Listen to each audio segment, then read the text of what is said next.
Namaste. Welcome, beautiful souls, back to Minchiate Minors. And today I'm going to share with you some thoughts on the red suits, the numbers 6 through 10, the red suits being the cups and the coins. And I also am going to bring in the major arcana that is corresponding by number. And something that I probably didn't mention in the last video because it just dawned on me is that we're going to have a look at how these red suits, the receptive suits, or the lunar suits, if you'd like to call them that, respond differently to the majors. We're going to be looking at the same numbers, but in the black suits with the same cards. And so sitting and thinking about how the receptive suits versus the active masculine solar suits respond to the same numbered cards is a really interesting question. And so I invite you to join in this discussion today. My name is Sadhana. If you are new, a warm welcome to all of you and those who have been following along. And if you have been reading the tarot and avoiding working with pip cards, this is just the video for you. The number 6 in the Minchiate, as well as I believe in playing cards, is depicted as a pathway, as if we are walking down a pathway. Both sides are even. The path is narrow, the path is straight, and it looks virtually the same in both the cup cards and the coin cards. And this doesn't happen very often in the minor arcana, where the shapes appear exactly the same in two suits. And so we need to ask ourselves, what is similar in the suit of cups and the suit of coins? Why do these two suits look so similar? Even the items that represent the suit, the coin or the cup, look relatively similar. And something that feels really important to say off the top is that both of these suits have a great deal of heart. There is tremendous amount of emotion in both of these suits. The coins are about home and family and those who are nearest and dearest. It's about the trials and tribulations of our world, our place, our community, and the people in it. Whereas the suit of cups is about the movement of the energy among the people, the direct feelings and flow of energy between those in question in your inquiry. And so it's almost as if the suit of cups is embodied in the suit of coins, and I'm sure I've mentioned that many times before. For me, the suit of coins has always been the most embodied suit. It contains the energy of all of the elements, and in particular, it holds the water. Even the gold or the bronze or the silver that the earth provides to be made into a cup is provided by an element of the earth itself. And so there's this beautiful relationship between these two suits. From what the earth provides, it is able to create a container for the water to flow. Without a container, water loses its purpose. It loses its focus, its intensity. It loses its direction. As a river flows toward a lake, or the river flows toward the ocean, it knows where it's going. It has an energy to it. And I think all of that feels really important in looking at the suit of cups and the suit of coins. I think it's worthwhile mentioning again that the Kabbalistic tree of life would certainly have been a familiar energy at the time that this deck was being used. And granted, this is indeed a deck that was used for playing a game, and yet there seems to be some indication that it was used for divination as well. And so the teachings and the mysteries of the Tree of Life, it would make sense to include some of that in the interpretation of these cards. Certainly, astrological correspondences would be a part of any divination in connection to this, as astrologers and astronomers were, well, pretty much one and the same, and were frequently consulted from people of all walks of life. At the center of the Tree of Life, the 6 is in this beautiful place of centeredness. It is the heart chakra. And let's not forget that the lessons, the teachings of the chakra system are even older than that of the Tree of Life. And I think what I have really come to understand in my tarot studies is that the tarot masters, whose shoulders we stand upon as contemporary readers of the tarot, certainly were familiar with many different kinds of mystery schools. And so whatever your forte is, whether it is astrology, numerology, chakra healing, or something else, I invite you to never lose sight of those understandings, because they are old and they are certainly a part of all of this. The 6 on the Tree of Life we see as the union of an upward and downward facing triangle. It is a place where the divine masculine and feminine come to rest. It perhaps creates a product of their union as well, too. There's something quite beautiful in this symbol, being very similar to the yin-yang symbol, where we see the balance of the solar and lunar energies. And when I think about the Star of David and the fact that the 36th card happens to be the star card, and particularly in union with these receptive suits, it feels important to mention that there is a connection between 6s and the star. Now, the star that is drawn on this particular card is an 8-pointed star, perhaps showing all the points of the compass. And we're going to see other important symbols in the air cards as well. But keep that in mind as you begin to reflect on what is going on here. The path of the 6 is balanced. It's harmonious. There is nothing blocking the path ahead. We march 2 by 2. This idea of 2 feels really important in the 6. Perhaps a development of the 2, a growing of the 2, a movement of the energy of the 2 through the business of life, through the emotional journey. Together we grow, together we learn, together we flow, together we build. Side by side we stand together.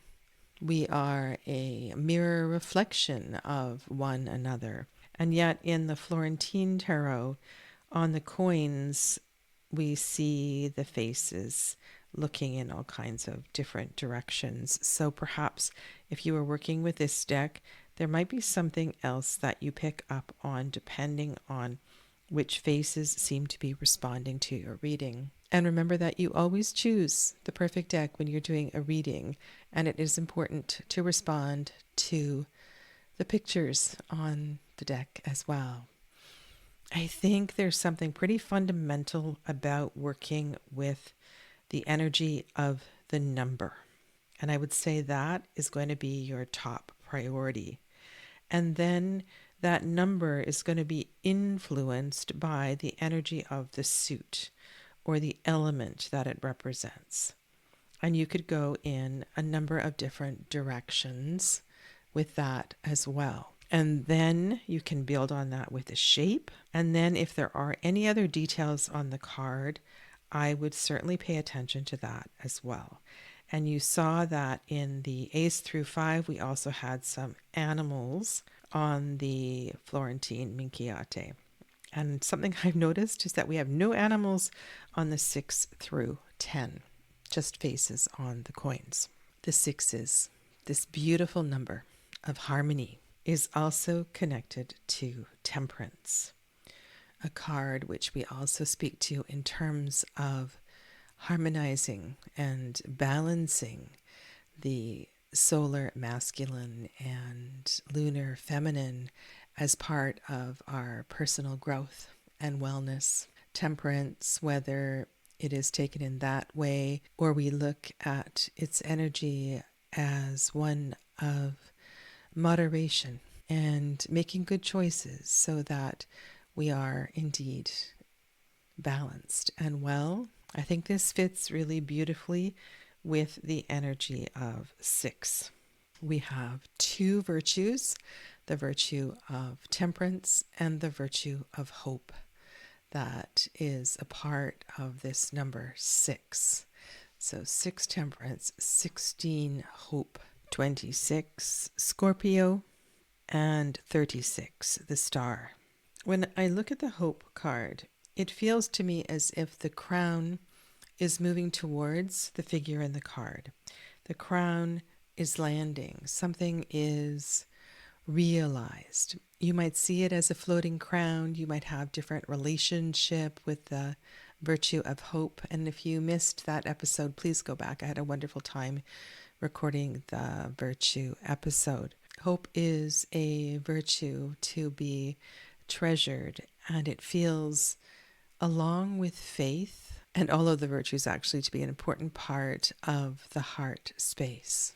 When I look at Scorpio and its presence here and reflecting on this idea of the journey of relationship and couples and the idea of 2 + 2 + 2 being a way of looking at the 6, we could certainly, should this card appear in a reading, really focus on the challenges of relationship, even issues with the sexual energy of our relationship.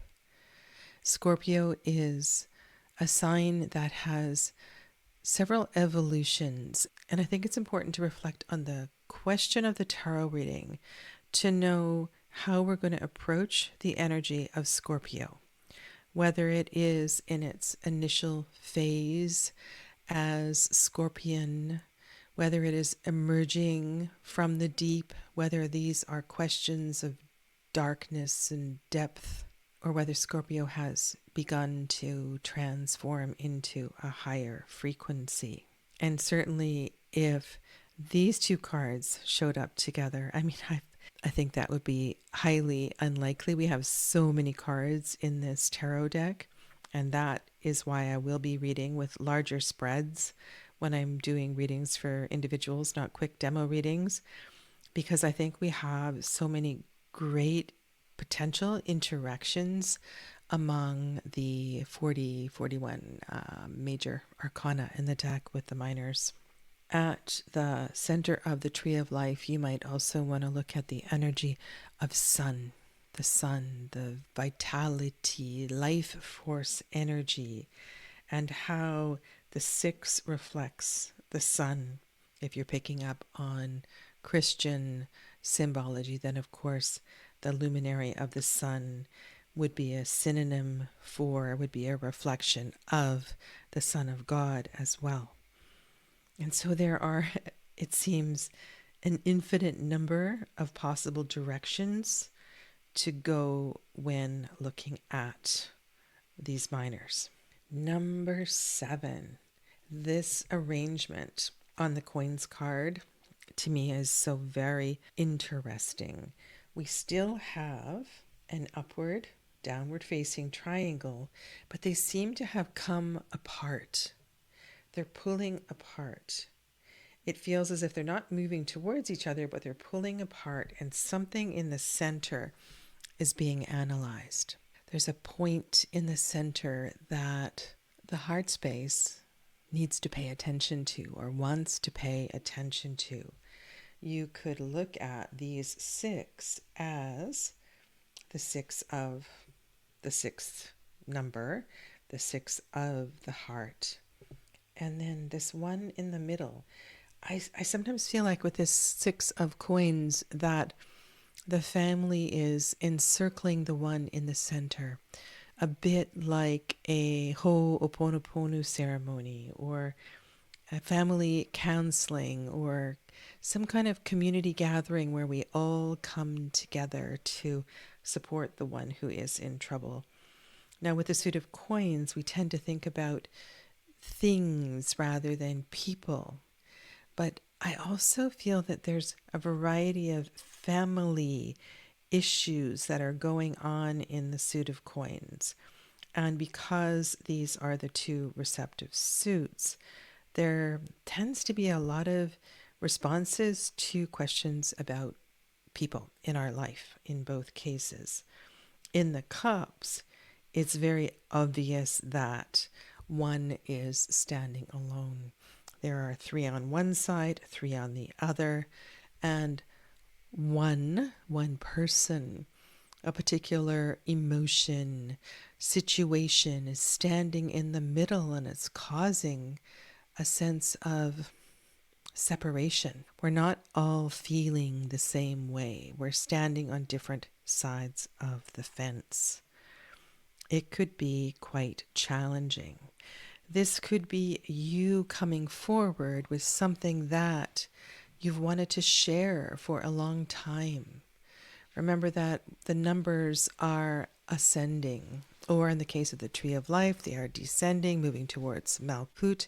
And you also might want to think about your response to the greater and greater collection of objects on the card. As the cards get busier and busier, it can become more difficult to find clarity with the busyness of the card. So two other things here. One is that, remember that in the game of Minchiate, in these two suits, as we ascend in the numbers, those numbers are less powerful in terms of taking a trick. I forget what the terms are in the game, but the 4 of coins is going to capture a 7 of coins. And remember, it's the opposite with the wands and the swords. And the energy, like I said before, I believe is there's a dissipation of energy. Nothing is quite as strong. The individual coins, the individual cups, the individual hearts, voices, the individual people in these situations aren't as, could I use the word whole, as they are in the 1, the 2, and the 3. And I continue to look at the minor arcana in this way in different tarot systems, different tarot decks, because one of the greatest influences in my spiritual practices comes from yoga and the idea that one is the most optimal place to be. It is whole, and we can't take anything away from it. We can't add anything to it. It's sort of this place of attainment. And I think we will have a good look at that when we get to the 10 in this particular episode. So I said there were two things. One is that in the game, as we get higher in number, there is less strength in the card. There's more busyness on the card. And yet we seem to be further along in our journey. So why? Why do we find ourselves in this place where everything is so separated, so complicated? The cups and the coins are smaller. There's less white space on the card. Any of this might help to give you a way to respond to a story, the connections between the cards. I think it takes a great deal of strength to stand alone. And sometimes in the sevens, especially when they appear in this kind of configuration, I feel like we're bringing forth something that we have been building towards. We didn't have the courage to bring it up. We didn't have the courage to share it, to face it until we got to this point. And so I really like this connection between strength, fortitude, force, and these particular sevens. Now, with the energy of Capricorn, I also like that as well to hear, because this one is initiating something.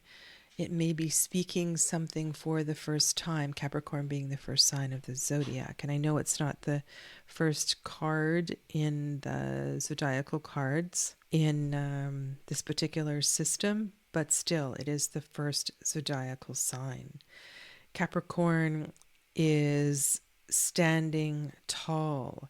There is a point to be made. The young goat is bowing to the papa goat, the older goat. There's a sense of respect here.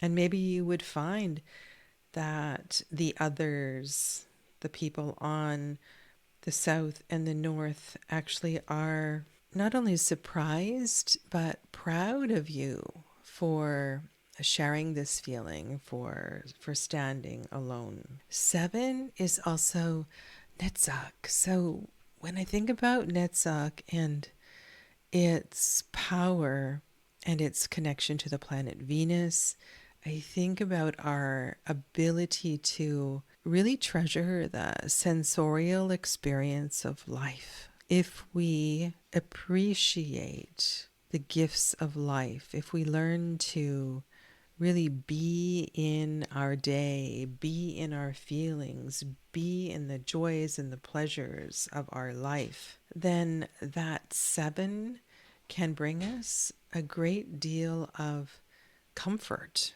If the issue of the seven is really challenging, looking at the moon card, I think about how quickly the moon phases change, and that this too shall pass feels like an important thing I would want to say. And yet I feel there is respect for. I'm thinking of the word precision and accuracy, and the tool here that is being used to determine the phase of the moon. We have the wheel with all the astrological houses on it underneath the astrologer here, or the astronomer. There's something about the details and the predictability of the lunar phases to give us information that feels important. In working with an older deck that has this kind of a moon card, I would want to know what phase the moon is in now, or what phase the moon was in when this issue arose that brought you to this tarot reading. Now, with the energy of seven in terms of Netzach, the number that balances it is 8.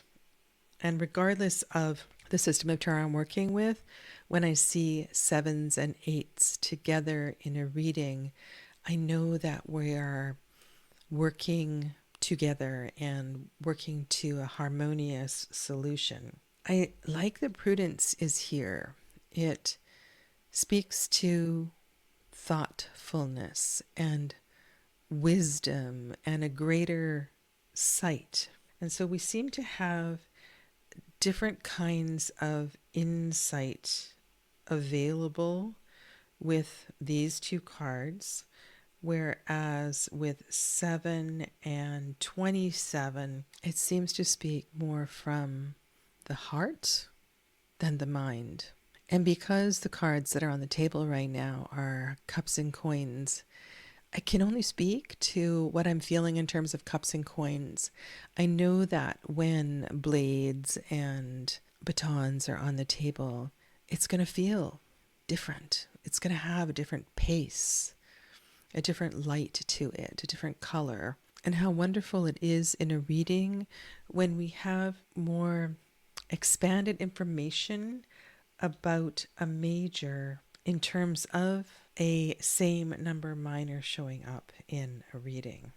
Now, these cards are not arranged as a 4+3, and yet that configuration of the number 7 also gives us information. And I'm sure many of you have looked at some of the tarot decks with Euclidean arrangements of the pip cards, the 3 on top of the 4, or if it's reversed, the 4 on top of the 3. And perhaps that is something I would speak to if we had something like the 3rd and the 4th major arcana showing up in a reading. 7 in that way can support and feel like a lightening of the physical energy, or it can feel like our worldly experiences are stifling the emotional journey.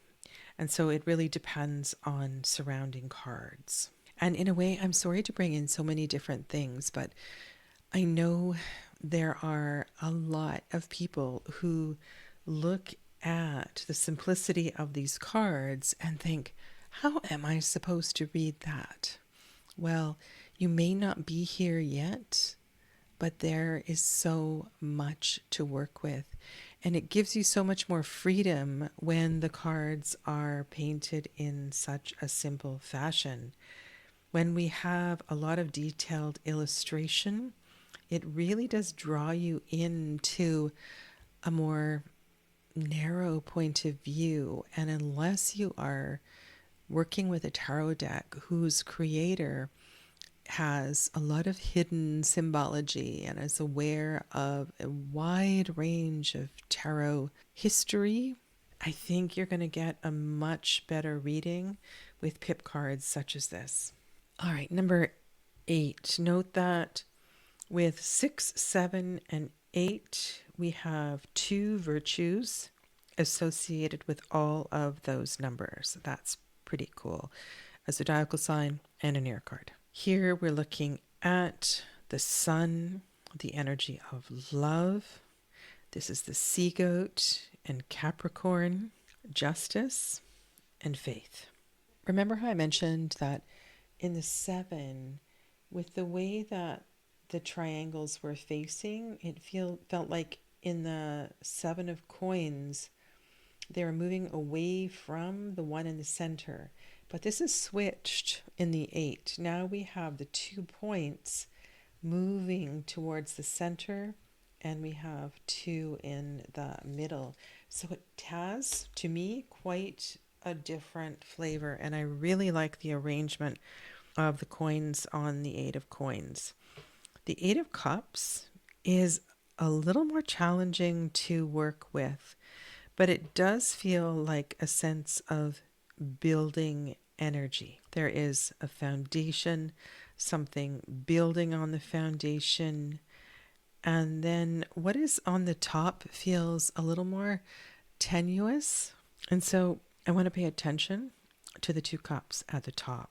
The 6 on the bottom seems to be solid, in solidarity. It feels like it's the 2 above that are marching on, if they are.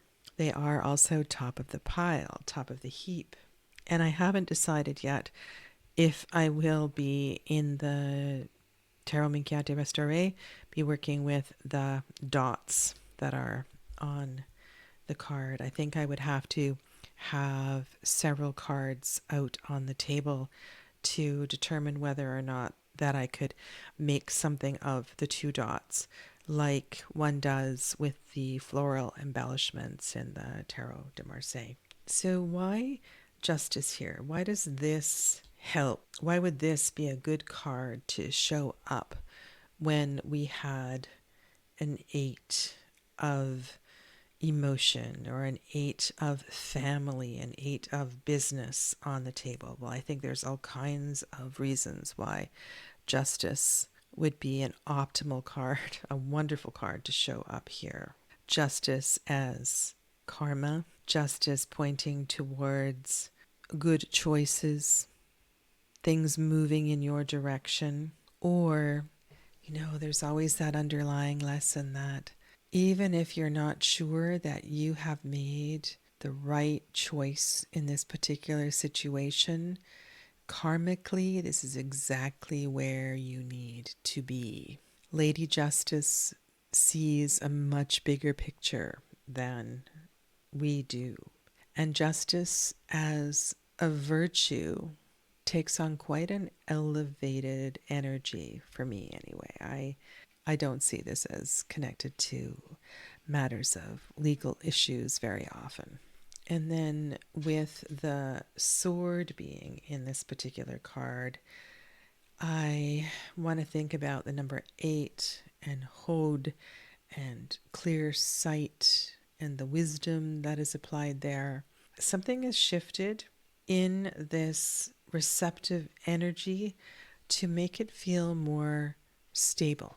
Something has happened, an emotion has landed, been understood, a situation with the family or the business has reached a place where we're able to see it for what it is.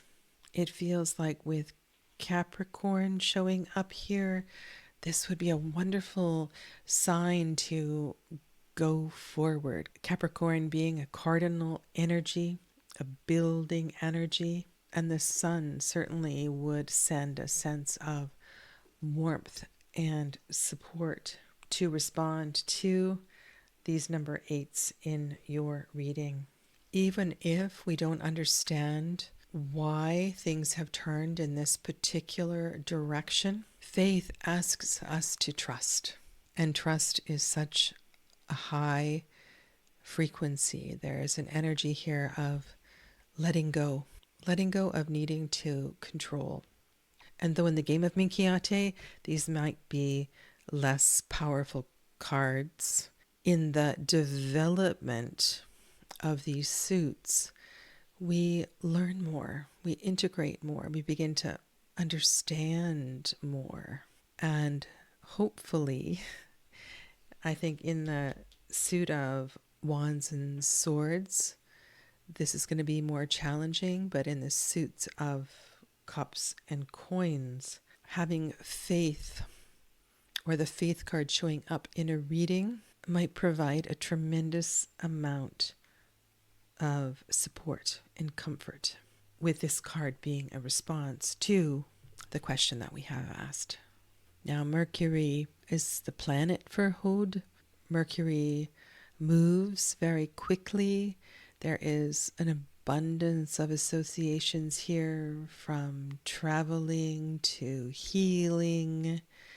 And of course, the shape of the number 8 in the Arabic numeral is like the lemniscate energy. So there's with the Sun card, all of this speaks to moving forward, going on, growing and building. So having faith in that, giving ourselves permission to initiate the new build. There's something about this mythological creature too that makes me want to trust in things unseen. And yet Capricorn can have a very dark side. So pay attention to facings, to directions, to the combinations of numbers, the sum total of numbers. And when messages repeat, using different ways to understand any given number. Like the 6, 9 is a pretty special number, and it is a central pillar number. It is a perfect number mathematically. It is the final number of the single digit numbers. You can see in the Cups cards, it's very orderly. All of the space is filled up.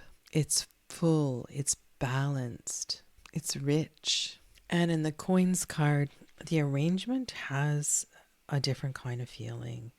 Notice here we have animals instead of people on the coins, and certainly or birds, I believe, instead of people. And you may respond to that with great surprising insight. Other majors are the Wheel, Charity, Sagittarius, and the World. With 9 being the final single digit number, this can be a pretty bittersweet place to be. We know we are at the end. We know that we have reached fulfillment. The fruit is ripe. And there's something here that needs to be captured, appreciated, treasured, loved, because it won't last long. The major arcana certainly will hang around a little bit longer than the fleeting minors. But when a minor 9 shows up in a reading, I really want to drink it in. So why in the coins do we have a 4 and a 4 and a 1? What do you see there? I mean, you could see a centerpiece on a table. You could see, again, a card where something is in the middle. And I'm sure you've heard me speak to the rock in the pathway. There's still something to be solved, reconciled here. The path isn't free and clear. There's still something to be worked out in the 9. And yet, I feel like with the 4 and the 4 on either side, everything is working in your favor. There's a great deal of stability and strength that is surrounding you. Everybody has your back, so to speak. And with the evenness of this card, it also feels like this may be a balanced center point. We even have these little dots sort of drawn as a cross. This could be the left pillar, the right pillar, the heart center, your heart center, finding satisfaction and fulfillment in your heart center, in your worldly experience. Look at how the figure on the world is holding the crown and gazing at the crown that we see in many other cards, the crown that was floating in the hope card. And so I want to pay attention to the crowns that are showing up on other cards. And how interesting that we have this wheel and this wheel connected to the 9s. And the 9 of Yesod and the moon and the phases of the moon also having this quality of flow and change. And so it feels that the number 9, like I said, is really important to appreciate at this moment. What can we do to be in the element of this 9, to really feel it and appreciate its energy? With the charity card, if that were to show up in a reading, I think about not how can I be in service, but with all of this greatness showing up in the reading, whether it's 1 or 2, 9 in the reading, 1 or 2 9s in the reading. With charity, I want to honor the fleeting quality of this gift, that its presence is here for my growth and my transformation. When I first saw this style of charity card and the flame in the hand, it just reminded me of the lessons of Seva or Karma Yoga, and how powerful this kind of service is to our own personal transformation. And so we here have a symbol of fire, and we have the mutable fire sign of Sagittarius also as part of the story. And depending on what version of the Tree of Life you are working with, Sagittarius as a temperance card is also a middle path journey, as is the world. And so it feels like things have come together here. For a moment, all is well.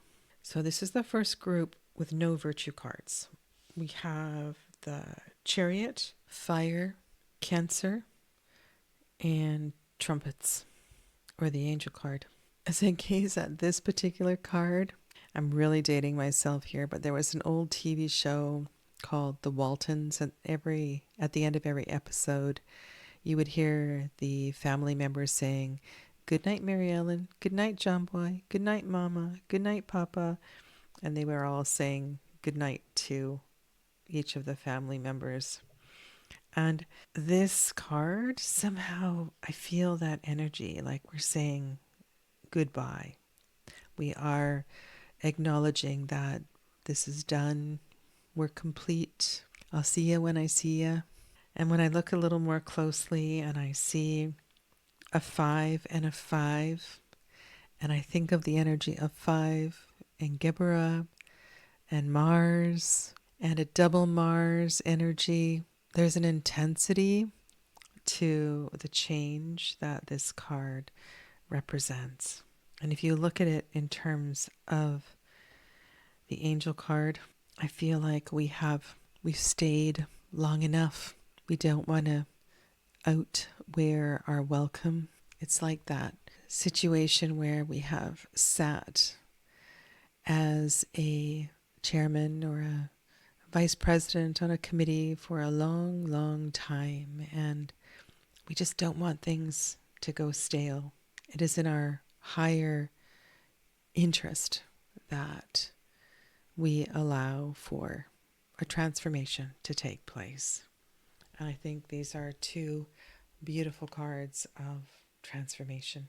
And perhaps this fire gives us, and this card as well too, gives us energy to move out of what could be quite a dense and sticky energy in the 10 of coins. And the 10 of cups is a lot of water. It's a lot of cups. It's a lot of emotions. It can be truly, truly overwhelming. And yes, both the 9 and the 10 are fulfillment. But with the 10s, we're past the ripe stage.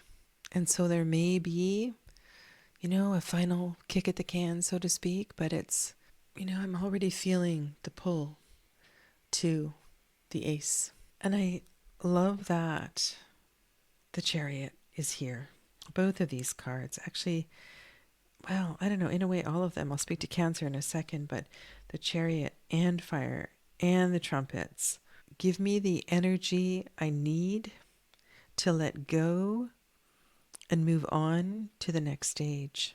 And when I think of Cancer in terms of being sticky, being stuck, I need to remember that the crab is able to leave their home behind. The crab does molt.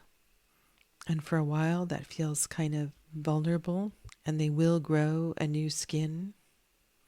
And I know we don't often look at this card as one of moving on, but it is a cardinal sign, and kind of cool in that way that the Chariot is here. And I know a lot of people struggle with the Chariot in many of the contemporary tarots being the sign of Cancer, but how interesting that this is showing up in the Minchiate as well too.